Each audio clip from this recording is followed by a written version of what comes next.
y'all doing? I wanted to show you a video real quick about how to fix a chick with spraddle legs or splayed legs. I got this shipment in yesterday from the hatchery of Cochins, and I'm not really sure why, but the Cochins seem to have a worse problem with this than some of the other breeds that I've gotten. And so I had 3 that were really bad. And I'll be honest with you, we had bad weather yesterday, and so I got a head start and cheated a little bit. But if I pick this chick up, you see how its legs tend to kind of go out? And then when it stands out of habit, it tends to put that leg way out there. Well, it's already had my little fix on there for about 14 hours. So he or she, not sure which, is already starting to improve. You'll see that its stance is a little bit better than what you might see on a really bad Spraddle Leg chick. But it's still not quite finished. He's not quite strong enough to keep the legs in the right position. So I'm actually going to keep the little brace on his legs overnight again. So again, a Spraddle Leg chick, unlike some of the other issues that you might get with a chick where you wouldn't want to breed it, Spraddle leg is not a genetic deformity. It is usually a problem with incubation or hatching. Don't eat your poop, little dude. Or overcrowding in a brooder. It can also be caused whenever a chick doesn't have enough room. Sorry, let me clean this up so he'll stop eating his own poop. It also can happen when they don't have good footing. And so, like if you have them on a slick surface, you want to put down some kind of shavings, probably pine shavings, or even shelf paper or paper towels, but something that allows the chick to get good footing. If it's overcrowded and they're all bunching up on each other, especially crowding under a heat lamp or something, especially when they're brand new, the chicks will brace themselves against the force of the other chicks. And so when that happens, their little joints and ligaments are really soft and they're growing really quickly. And so they tend to get loose and they stick out too far. So again, Spraddle Leg chick is a chick who has 1 or 2 legs, sorry little guy, that wants to go way out to the side. And a lot of times these chicks kind of spin around in circles. The dangers of this is that the chick can drown in the water. They can get trampled by the other chicks. There's a lot of things that can go into it. But again, this is not a breeding problem, so you don't have to cull. And let me be clear on what I mean by cull. Cull means to remove it from the breeding population. Culling does not mean killing.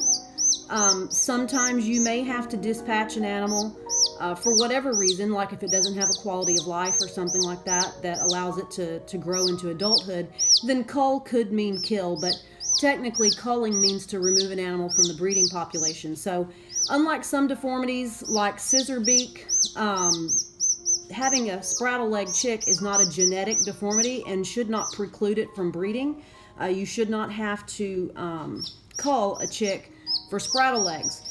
The important thing about fixing Spraddle Leg is that you do need to fix it as early as possible while the joints and the ligaments and everything are still soft, so that way they can go ahead and form. I wish I had taken a picture of this chick yesterday.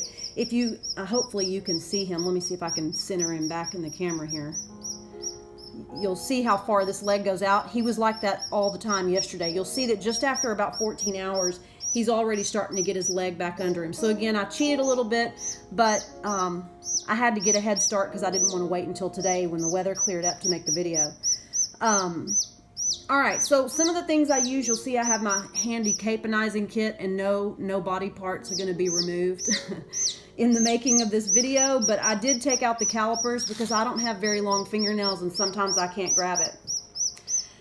There's a number of ways to brace the chick's legs together. Our goal is going to be to get their 2 legs, and I'm going to turn him around.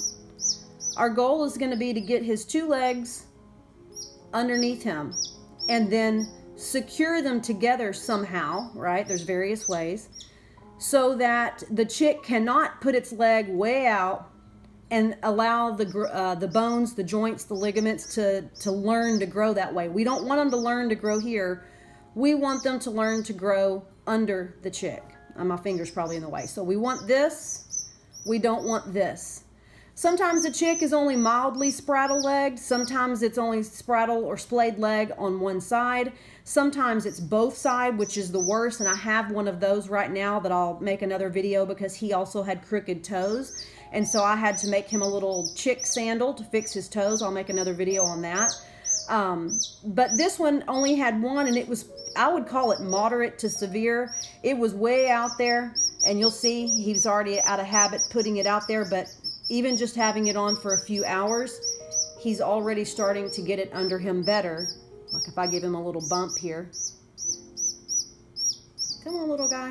Yeah, he's already getting it under him. So this chick probably would be okay if I didn't leave it on, but you know, again, he's got other chicks in the brooder with him, and so I don't want him to get bullied or pushed around, and so I'm going to go ahead and leave him separated and leave it on overnight again, and then check him in the morning and probably take it off. So the goal is to get these two legs together underneath them so the ligaments and the bones can learn to grow in the appropriate direction. And there's a number of ways that you can make a brace. What I do though, because I almost always have these on hand, but I always have these on hand. Well, they're too small for me to use these, just one of them on the chick's leg, okay? Because if I use just one, it's gonna be too tight and it's gonna cut off the circulation, and we don't want it to do that.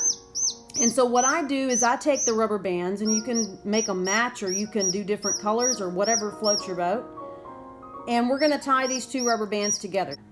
Now, because I've done this a few times, I know that one knot is not going to make this brace short enough. I need it to be even closer together than this. He likes my sparklies. Go ahead and peck it. So what I'm going to do is tie it in another knot. Now, I've tied the two rubber bands together. Okay, just like this. And the goal is we're going to tuck a foot, 1 foot into each of these holes. But we can't just leave it like this. We need something in between so that the rubber band doesn't pull the legs completely together, right? We want feet under. We don't want the feet, sorry, pumpkin. We don't want the feet totally together. We want the feet at a natural width apart. So, let me get him out here. So what we're going to do is we're going to take our rubber band, and if you have a rubber band that's about this long, that's just one single rubber band, you don't have to do this little trick I'm doing with two different ones. These are just the rubber bands I have on hand. They're very, very small. They're too small just to use one, so I use two, and I shorten it to the right length. If you have a little bit larger sized rubber band, you can certainly just use one. So whether you're using one larger rubber band or two smaller rubber bands tied together, you just take the rubber band and pass it through. I use a drinking straw. Now, I'm not very good at measuring, so I can't tell you how many like millimeters this is, but I would say that this is probably somewhere around 1/2 inch, maybe a tad bit longer. For this particular chick, and I always cut different sizes because depending on the breed of the chick, like if you have a banny or if you have a really large chick for whatever reason, you may need a bit shorter or a bit longer. Anyway, so see this little length of straw. So I've passed the rubber band through it. Now here comes the tricky part. First of all, you're not going to hurt this chick putting this on here. What will hurt the chick is if you don't get a good grip on it and you let that thing flop around and you break its leg. So better to be a bit firm than to be too soft and let the chick break its own leg, okay? So what I'm going to do is I'm going to get him. You see I'm holding him securely here. He's not going anywhere. I don't want him flopping around. And I'm going to tuck his little leg into this rubber band, okay? You'll see that I have it just above the foot here. I would call that the ankle joint. That's where you want it. It's okay if it slides up here to the knee joint. Just don't let it go above the knee. And once we get this on and it's secured, it's very unusual that it's going to slide up above the knee joint. It's also very unusual that it would come off the foot. Like I said, this little guy had this on all night long last night. Here's his original one, and he didn't lose it. All right, let me pass this back through here and grab the other side. Now, I'm going to get his other foot here. And again, being careful that I don't get a toe caught in there. I now have him on. Now, when these chicks have these little braces on, I do my best at least several times a day. You know, if I can do it at least 3 or 4 times a day, that's great. But what I do, especially when they first have it on and the spraddle leg is really, really bad, they won't be able to stand like this with the brace on most of the time, much less walk around. That one leg, or even both legs, that's trying to kick out is still going to be trying to go out, and a lot of times they're going to face plant like this. And they're going to be spending a lot of time laid over, but this little guy, he's got it nailed. He knows what's going on. And that's okay. If they just have to lay quietly for several hours, it's not going to hurt the chick to do so. Better that they lay quietly with a brace on their legs that allows their legs to grow straight than for them to live with a spraddle leg condition, and then you wake up one morning and, you know, poor little Cheap has drowned in your water dish. So, if you're staying at home and you have the ability 4 or 5 times a day to just pick the chick up when especially in the beginning, put him down and let him balance himself and kind of help support his body weight, and slowly take your hand away until the little guy can get his own balance, okay? And just do this several times. Pick him up, put him down, let him balance. And if you can do that for a minute, like do some repetitions until you've done that for a full minute, and you can do that 3 or 4 times a day, that's great. Now, for those of you who have to go to work, maybe in the morning before you go to work, if you could do, I call it their physical therapy, do some physical therapy with them before you go to work, maybe as soon as you get home, and then maybe before you go to bed, just so they get practice bearing their own weight and learning to balance with their legs positioned properly underneath them. So you'll see here that, you know, it's just above the foot. He's been walking around and it's not riding up.